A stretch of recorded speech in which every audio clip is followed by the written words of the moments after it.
Intruder! Intruder! Intruder! Intruder! Intruder! Intruder! Intruder! Intruder! Wait, is that? You are the intruder! I know. Then why did you scream intruder? I wanted to give you warning.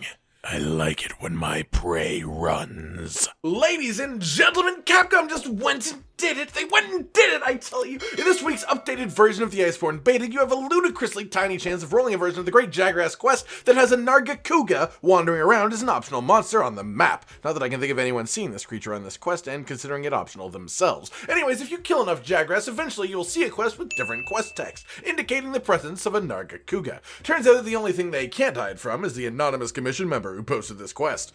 I'm thinking it's you, Tech Chief. But once you find the Nargacuga version of this quest, if you time out or manage to somehow faint 9 times, it goes away and you have to farm it again. So how do you go about this quest to make sure you get that kill before either of those things happen so you can return from the quest and do it all over again?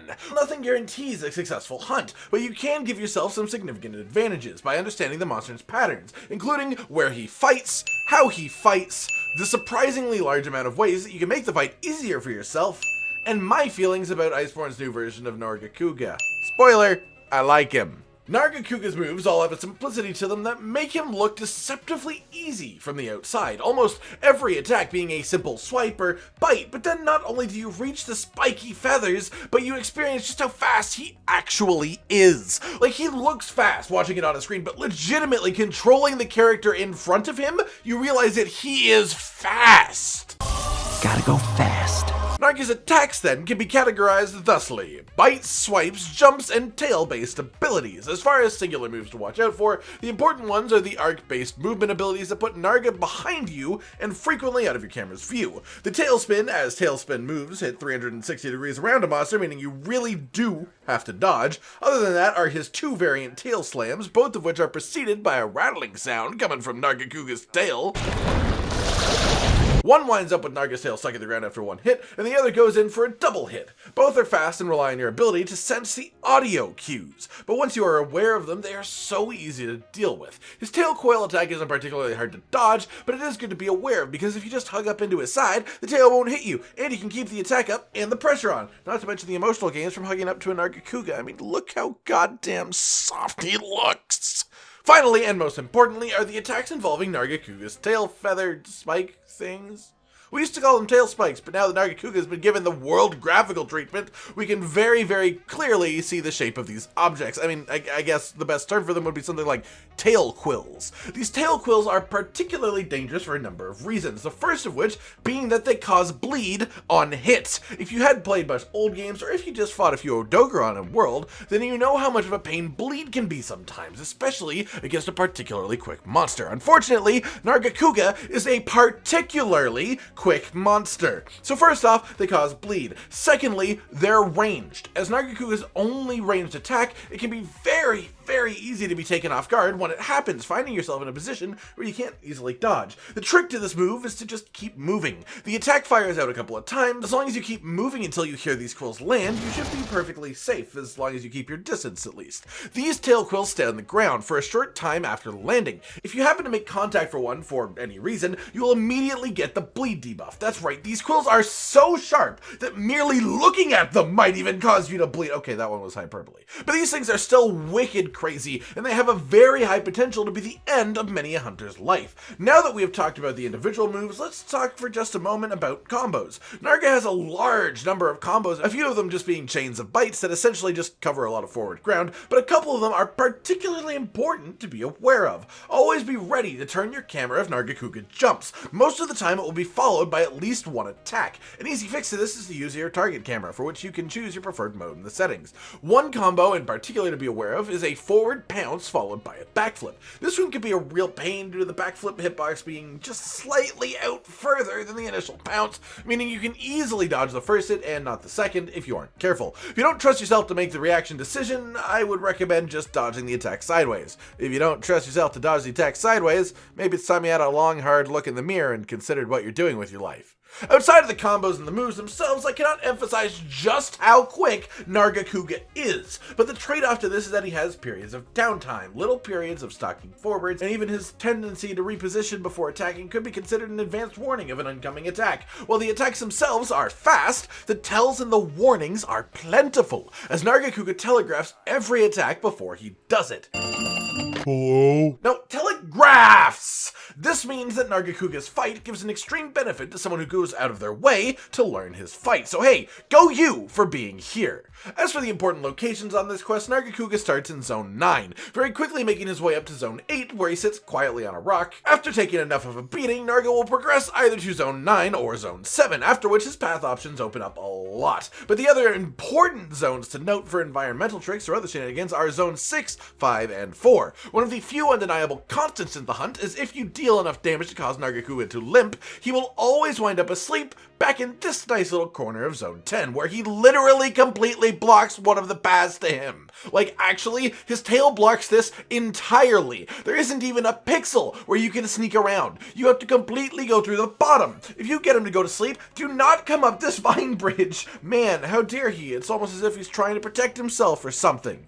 Dumb, smart animal. And if you want to make the dumb, smart animal feel just like a dumb, dumb animal, here are some general tips and tricks to make the fight easier for yourself. Go to the item box in the camp. As with all quests in the Iceborne beta, there are extra supplies here, some of which are quite useful. That said, careful of the pitfall trap in here. Nargacuga is immune to pitfall traps unless he is enraged. It is worth noting that sonic bombs used to trigger Nargacuga's enrage in older games, but do not appear to have the same effect in Iceborne. In Zone 9, there are 3 paratoads. Use them well. In Zone 8, there are many things of use, which is great considering this area is almost always a part of the fight. First of note is red pits aplenty, which can be used, of course, to knock down one of the many clumps of scatter nuts hanging above. If you have a weapon with any kind of slinger burst shot at all, you're going to enjoy this. Burst shotting a scatter nut has a ludicrously high flinch chance, meaning as long as you have ammo, you can pull off some of the hardest combos simply by using your burst shot, and quite consistently too. In this area, there are 2 vine traps that are activated by a monster hitting their respective trees.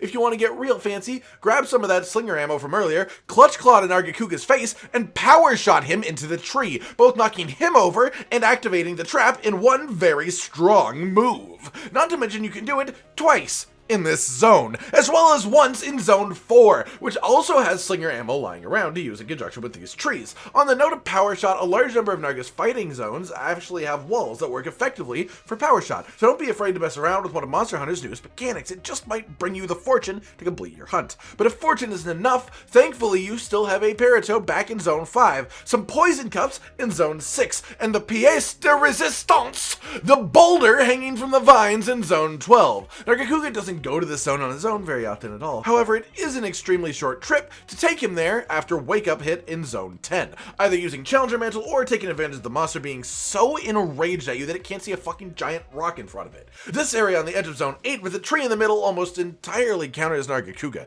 90% of his attacks involve repositioning first, which more often than not places him on the other side of this tree from you, making him unable to hit you. The downside of this, of course, is that you will also struggle to hit him, so use this as you will, I guess. If you are one of the lucky people to have a quest where the targets are Jagras, Nargacuga, and Rathalos instead of Anjanath, then you also have the opportunity to cause this turf war, which not only looks fucking awesome, but does a massive chunk of damage too. Speaking of things that look awesome, you can drag Nargacuga to this pool in Zone 1 during the sunset, and it looks really, really nice. This doesn't necessarily make the hunt easier, but it makes you look cool, and having confidence is the real battle here.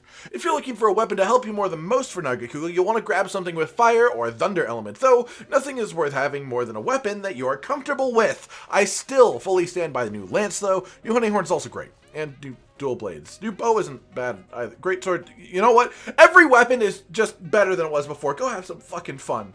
As for Nargacuga's changes, there aren't a whole lot of tangible ones, aside from the concrete things like screamer pods not causing Narga to enrage. Some people will say he's faster, some will say he's slower, some will say he's easier, and some will say he's harder. Honestly, I think a lot of people are remembering old monsters with rose-tinted glasses. Go fight old Nargacuga, and then fight new Nargacuga. Tell me how you feel about it. That is what truly matters at the end of the day, how a fight feels, and Iceborne Nargacuga feels absolutely spot on. The pace and the intensity of the fight, the feeling of being genuinely stalked by a predator, the enhanced sound effects, and even more than that, the enhanced graphics. I mean, new Nargacuga is an absolutely beautiful little cat. His fur is incredible. The detail on his entire body, from his eyes to his tail quills to his arm blades. Nargacuga looks like a Nargacuga. Nargacuga feels like a Nargacuga. Arguably significantly more so than it ever has before. One of the most understated things for old monsters coming to World, and Nargacuga in particular, is the larger areas than old games.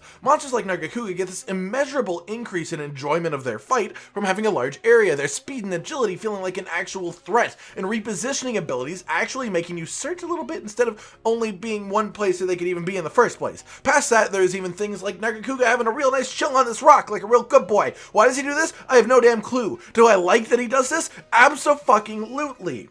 Alright everyone, these have been the most important moves, locations, tips, and tricks, as well as my opinion on New World Nargacuga. What do you think of this version of Nargacuga? Does he feel right to you, or is there anything you would change? Like if you liked the video, subscribe and hit the notification bell for more, and most importantly, ladies and gentlemen, until next time, stay sweet.